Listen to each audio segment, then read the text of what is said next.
Mesdames et messieurs, bonjour. Chose promise, chose due. Nous avions terminé l'émission précédente avec le même casting, Hervé Quinchel, Thierry Monneron, Nicolas Cattel et Florian Perret, où nous parlions de la transmission et la transition justement sur l'entreprise entre un vendeur, un repreneur. On n'avait pas eu le temps d'aborder le thème de la fiscalité, qui est quand même hyper important dans ces cas-là. Nicolas, je te voyais trépigner sur la fin de l'émission précédente. La parole est à toi. Alors il est important, il est surtout important pour le vendeur, parce que c'est lui qui à la fin va raquer, qui va faire le chèque. Alors cette fiscalité, elle apparaît à différents moments et à différents endroits. C'est-à-dire qu'on a évoqué deux sortes de ventes. On vend soit un fonds, soit des titres.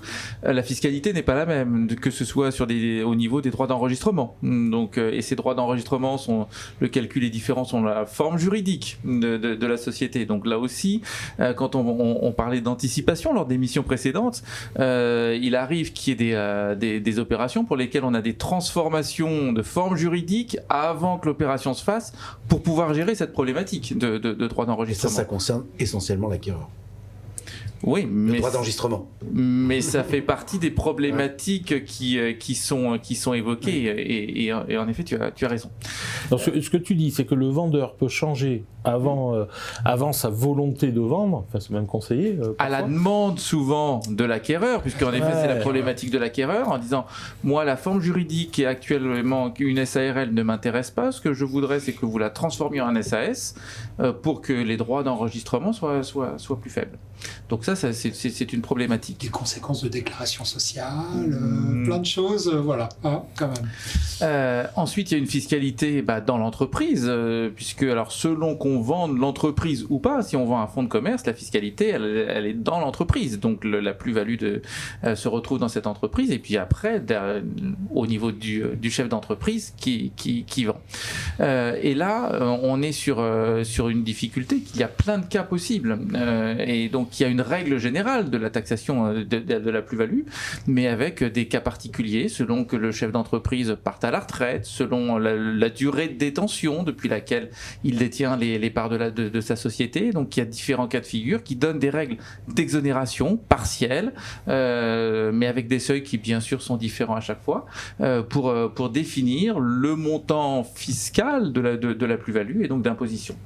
Donc là, il y a toute une réflexion à avoir en amont, justement, pour essayer d'identifier quel est le meilleur schéma à retenir pour calculer cette plus-value. Donc il y a deux valeurs. Il y a la valeur de vente, et puis il y a la valeur qui reste à la fin dans la poche du vendeur. Et on est sur des écarts qui peuvent être importants.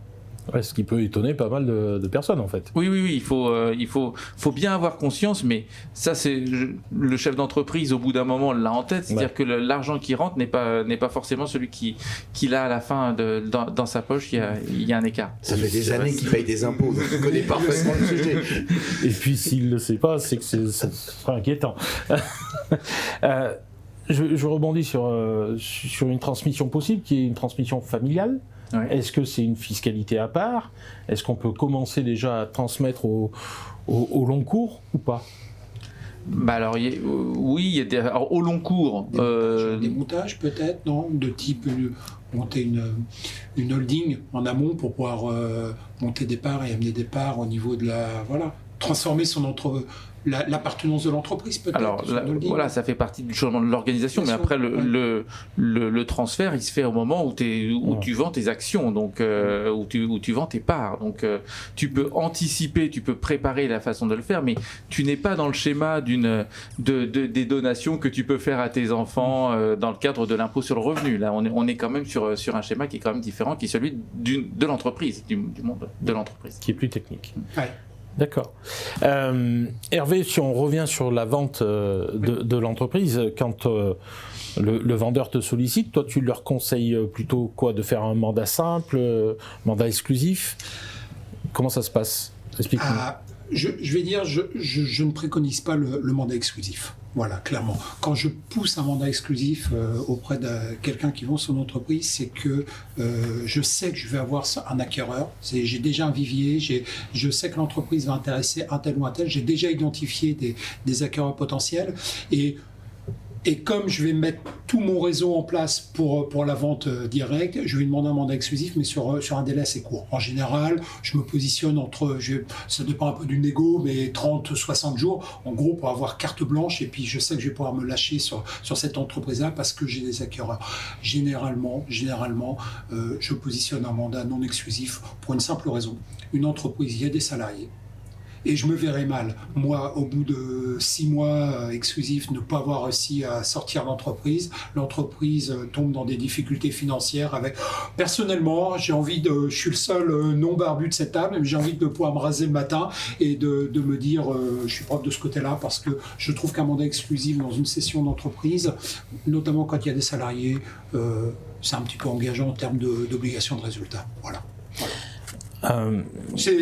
C'est juste une question, une opinion très, très, très personnelle. Voilà. J'entends.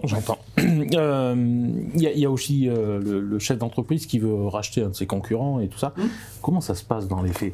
On va avoir un expert comptable. Comment on fait pour rentrer en relation avec le propriétaire ou le chef de cette entreprise-là qu'on aimerait bien avoir dans son giron ? Moi, je trouve déjà c'est important pour nous, cabinet d'affaires, c'est d'être mandaté par celui qui cherche. Parce qu'à un moment, on ne peut pas faire tout et n'importe quoi et travailler au nom de quelqu'un sans être officiellement mandaté.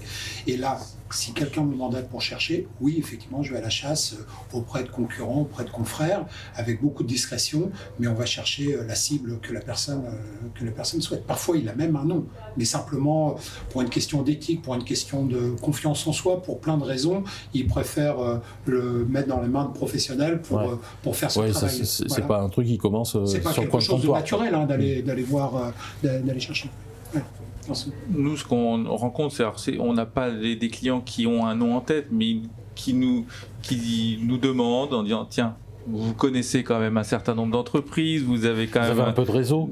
Voilà, à travers Carbao.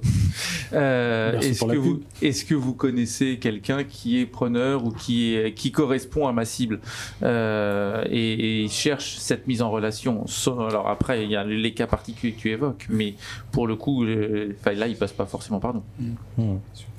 Super, bon écoutez, merci, on a fait un tour en plus que ce qui était prévu sur le thème de la transmission d'entreprise.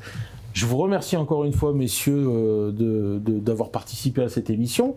Mesdames et messieurs, je vous donne rendez-vous sur la prochaine émission Place aux experts, sur la Carbao TV. Et puis, le petit conseil du jour, abonnez-vous à la chaîne, parce que comme ça, vous recevrez les notifications et vous verrez les futurs thèmes des autres émissions où nous aurons encore des experts du réseau Carbao à votre disposition. À très bientôt, messieurs. Merci. Et bonne fin de journée. Merci. Au revoir.